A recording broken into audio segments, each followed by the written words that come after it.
What's good, YouTube? Here we are back again with another video, another addition to the technical series. If you haven't watched the other videos, make sure you check out the playlist. There are videos on how I determine swings and how I determine zones, but in today's video we will be talking about bias. How do we determine bias in the forex market? Now, a lot of traders come across difficulties in determining bias for the day. Are they going to be bullish? Are they going to be bearish? What time frames to use? So what I'll be doing today is describing how I personally look at bias and how I determine what direction I will be trading in the forex market. So without further ado, let's get straight to the charts. Now, when it comes to bias, what I personally do is I go to the highest time frame. Well, not the highest time frame, because you can go higher than the monthly time frame, but I like to use the monthly. So let's get a fresh chart. Say USD CAD, and do that. Okay, let's remove all these drawings. Cool. So what I do is I go straight to the monthly chart. And then I look at the chart and I look at recent price action. You know, you don't have to be worried about price that happened years ago, 2014, 2015, 2016, all that. You just look at the recent price action, like what's happening right now. And based on market structure, as you can see, we made a bearish impulsive move, a minor retracement, and then continued bearish. So where was the recent swing that was broken? This was the most recent swing that was broken. So based on this, clearly the bias is to the downside. You know, it's bearish. It has broken market. It made a low, it made a retracement, and it had broke that low. So market is pushing lower. That's it. That's my bias right now. Bearish. Now what does that mean? Well, what this means is now I can drop to my my trading time frame, which is the 4-hour.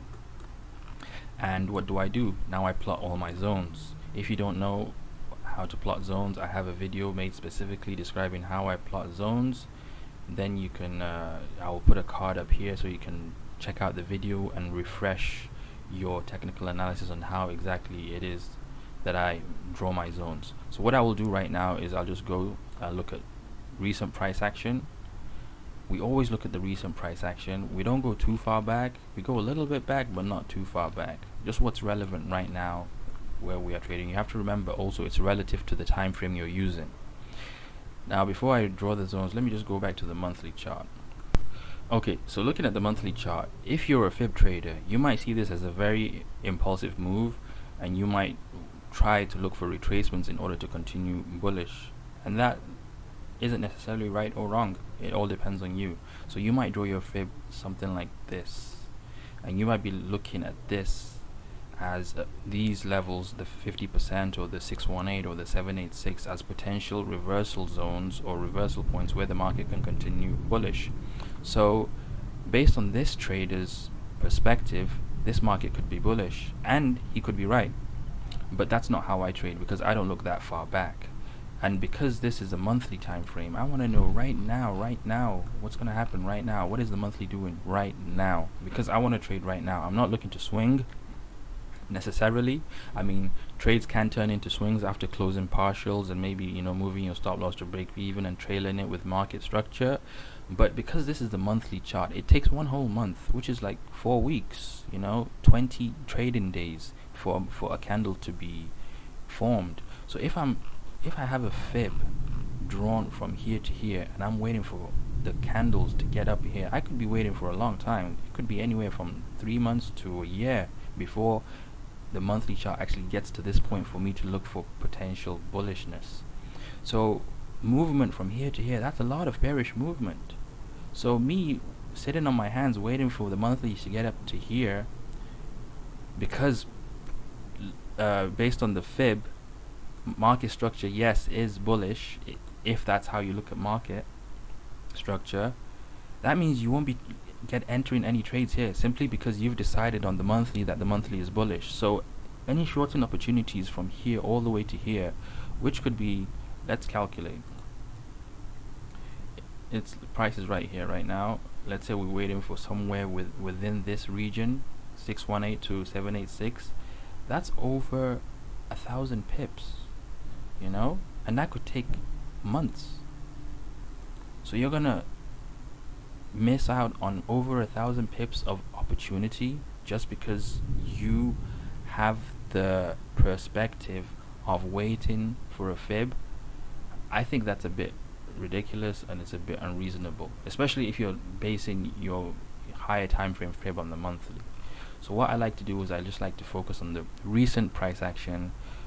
What happened recently? Was there a swing that was broken? And in this case, yes. So right now, market structure is bearish and this slab of price action, not on the entire slab of price action. Now if we get into the entire slab of price action, then perspectives could change, biases could change. But for my type of trading, I just want to know what's happening right now so that I know what I can do today or in the next couple of days.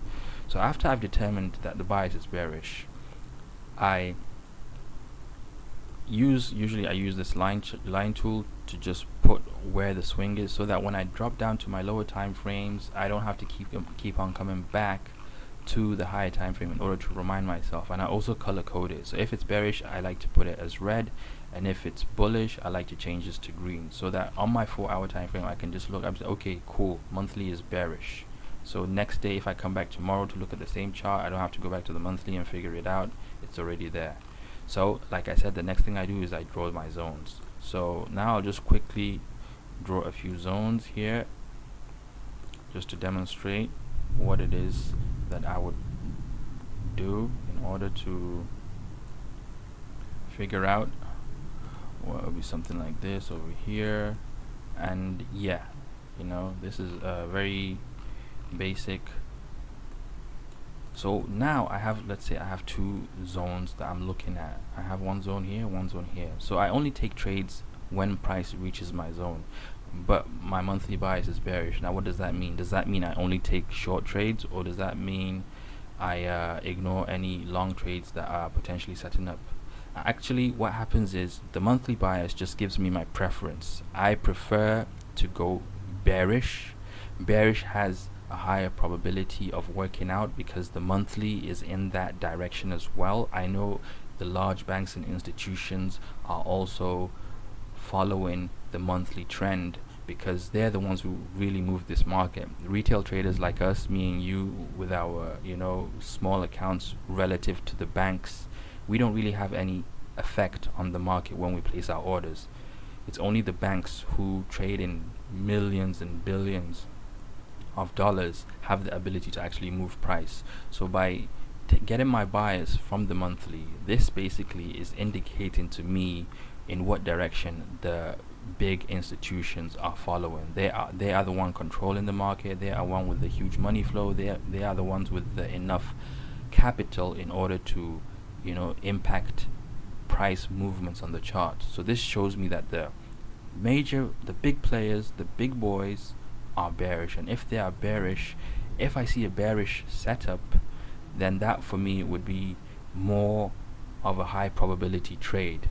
But in the meantime, we all know price does not move in one direction. Price goes up and then it goes down. It impulses and it retraces. And even in a downtrend, there will be opportunities to go long. Like here, for instance, this price was moving down, but then it created this impulse move upwards. So there is opportunity to trade both ways. So what am I saying basically?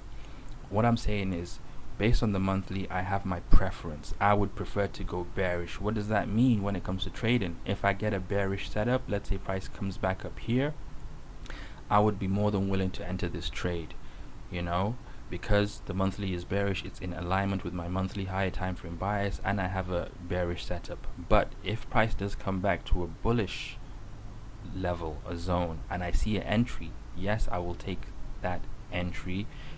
But what will the targeting mean? It means basically I will try to close my trades a lot sooner. I would lock in profits sooner. I would move my stops to break even a bit sooner. Why? Because the flow is against me. I'm going against the grain. But if I am going with the grain, I get a bearish setup. What can I do? That means I can close partials. and I can let the rest run. Because the monthly is bearish, there's a high possibility that zones that are bullish zones will be wiped out and the price will continue to go downwards. So that's it. I still take bullish setups, I still take bearish setups regardless of the monthly bias. The monthly bias just tells me where the higher probability trades are, what side they're on. Are they bullish or are they bearish? That's it. Simple. That's how I determine my bias in the forex market. So I hope you like this video. I might make a more detailed description of bias later on, but I wanted to keep this nice and short and sweet and simple. And if you have any questions, just let me know down in the comments, and catch me on the next vid. Peace.